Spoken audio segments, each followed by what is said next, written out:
Hello everyone, welcome to a traveling puzzle, which is one of the Mathseo activities we'll be doing this quarter.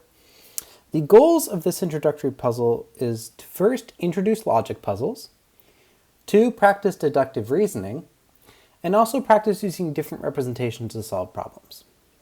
So to get started, we have this puzzle.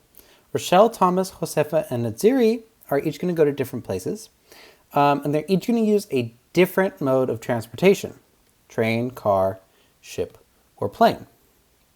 And we're given a few clues, these three right here. Rochelle won't fly, she won't use a plane.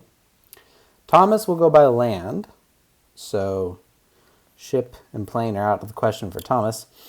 And someone will pay more than Josefa but less than Naziri.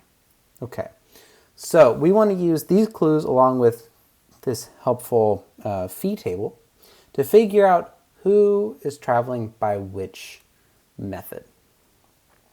So we're given this table to sort of help organize our thoughts, and it looks like already off the bat, the first two clues have been recorded.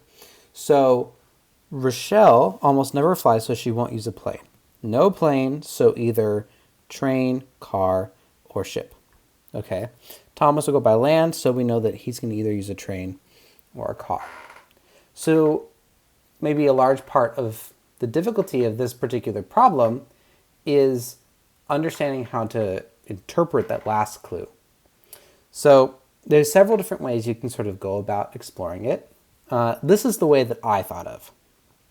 So someone, we don't know who, I'll just leave a question mark, will pay more than Josefa. So I've got this like sort of line here. Over here I've got more money, and here I've got sort of less money, and I've kind of placed the different modes of transportation on this line. So train is the least amount of money, plane is the most. And so if someone's going to pay more than Josefa, I know that Josefa is going to be on this side of that somebody. But that someone is also going to pay less than Naziri.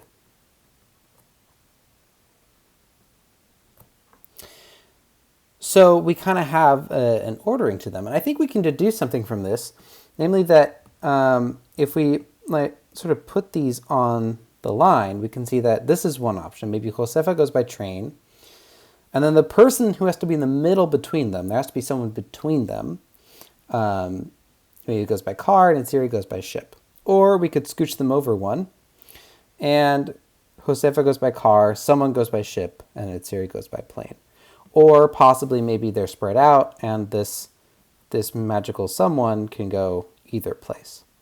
But the thing to notice is that Josefa is limited to either train or car, and Naziri is limited to either ship or plane by these clues. Now I encourage you to think of other ways to visually represent this, or maybe even like a manipulative of some sort, because of course different ways of explaining something will, be better for different students, right? So think of your own sort of way to do this one.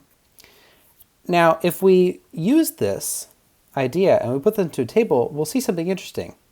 Is that actually there's not a unique solution, and that is a deliberate feature of this puzzle. There are two solutions you could possibly do. So Josefa is going to be either train or car. So is Thomas. Thomas is also either train or car. So once you choose one for one, the other has to pick up the other one because each of these methods of transportation could be unique. So double check my work, convince yourself that this is the case, but I'm pretty sure it's right. But of course, figuring out how to teach this is the real bread and butter of this activity. So give it a good thought.